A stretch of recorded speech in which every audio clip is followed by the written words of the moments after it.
I've been testing the Google Pixel Watch 4 now, the 45mm version, for the last few weeks. In the gym, on runs, during recovery days, and just in everyday life. So in this video, I'm going to get straight to the point and break down exactly how it performs in the real world. Plus, I'll cover the design, the new features, the fitness tracking, sleep, recovery, and battery life. As a qualified personal trainer, I've tested multiple fitness watches now, including all your Garmins and Fitbits. So I finally wanted to see if Google's actually built a device that balances great design with proper training performance. So let's get straight to the point.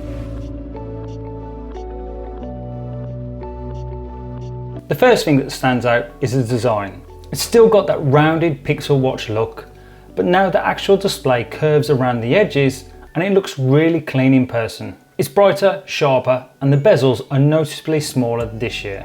At 45mm, the screen size just feels just right. Big enough to see your stats clearly mid-run, but not oversized on your wrist. I've worn it for everything: training, coaching sessions, and even during the night. And with the included strap, it generally feels comfortable on the wrist. The curved back sits well on the wrist, the strap doesn't pinch, and it's light enough that you forget it's there. And with 5 ATM water resistance, I've showered, trained, and sweated through long sessions without worrying about the damage. The curved glass can make you worry about durability, but this version's actually repairable, so you can even replace the screen or battery if you need to, giving you that extra bit of assurance when you're spending this kind of money. That's a nice upgrade from the previous version. Now, I've not found out exactly what are the prices to repair this device, so please let me know in the comments below, is it worth repairing or are you better off buying a new one?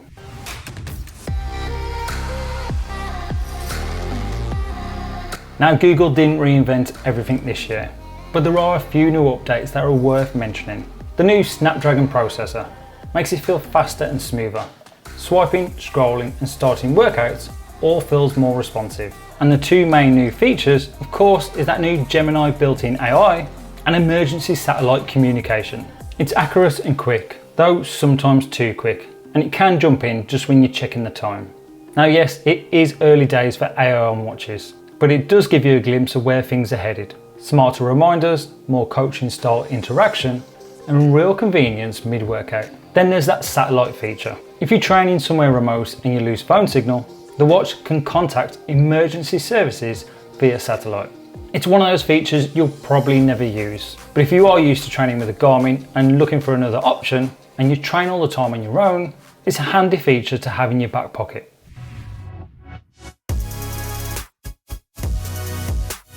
Now let's talk about what really matters, how it performs for training. The Pixel Watch 4 still runs on Fitbit's platform, which is one of its biggest strengths. It gives you the data that's useful and not just technical. So at least for the majority of people on the fitness journey, you'll actually be able to understand all that data. I've tested it across a few different workouts: weight training, interval sprints, and active recovery days. Heart rate accuracy was solid, usually within 3 to 5 beats per minute of my chest strap. And what stood out is how fast it reacted. When my heart rate spiked during supersets, the Pixel Watch detected it immediately. GPS tracking was clean too, quick to lock on and accurate with pace and distance, especially when comparing it against my Garmin. You also get more advanced running data, like stride length, cadence, and vertical oscillation. Really helpful if you're looking to improve your running form. For lifting, it's just the same as using my Garmin's. I prefer to start lifting workouts manually, so I can track rest times and splits properly. Auto tracking works for things like walking and cycling, but not so much for structured gym sessions. After training, the Fitbit app makes it easy to review everything. You can see your effort zones, calories burned, and recovery stats all in one place.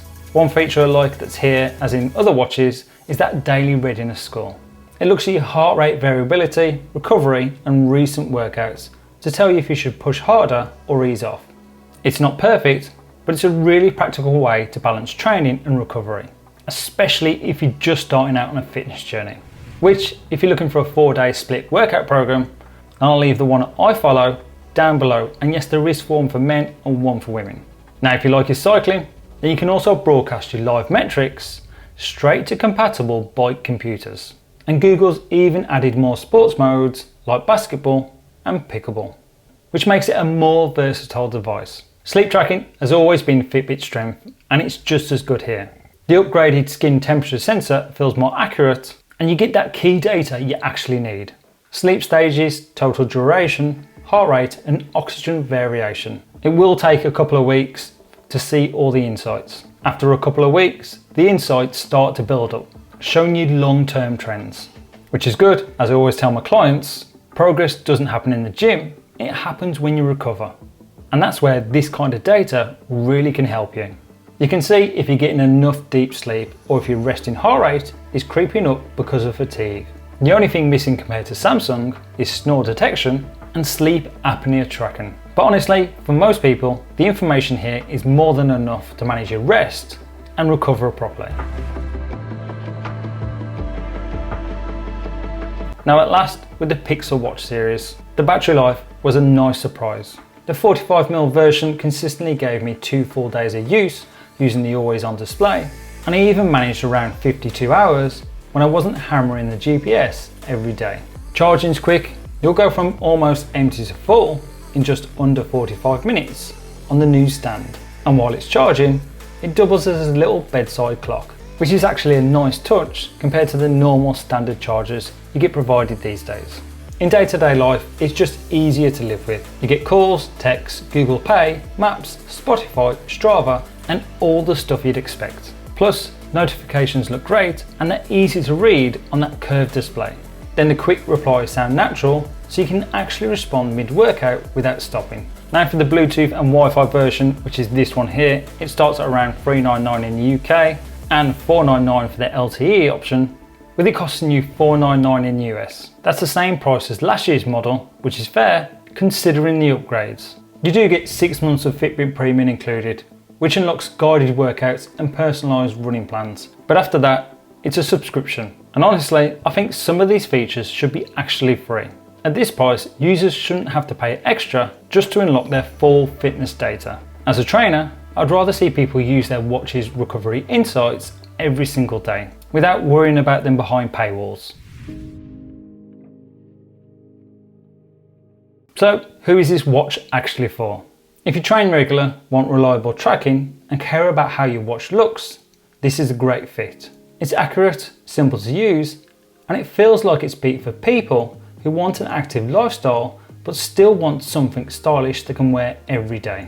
If you're more performance driven and you want detailed recovery analytics, training load graphs or HRV comparisons, then Garmin is still ahead in that area. But for most Android users who want a balance of both, the Pixel Watch 4 hits that sweet spot between fitness and lifestyle. It's a watch that fits into your everyday life without you having to worry about complicated fitness features. It gives you everything you need. After testing it in the gym, on runs during recovery, and just living with it, this is definitely the best Google Pixel Watch to date. The display looks incredible, the heart rate and GPS are accurate, battery life finally feels competitive, and it's genuinely enjoyable to wear. And it's not trying to outdo Apple either. It's clean, capable and reliable. So if you're an Android user who takes fitness seriously, but also wants the watch that looks good with anything you wear, then the Pixel Watch 4 is a solid choice. It's smart, functional, and it's finally fit for purpose. Now if you do have any questions about the Pixel Watch 4, please ask away in the comments below and I'll do my best to get back to you. Otherwise, if you want a few more fitness features packed into your smartwatch, then you may want to check out the Venue 4, which you can check out in this video. Thanks for watching.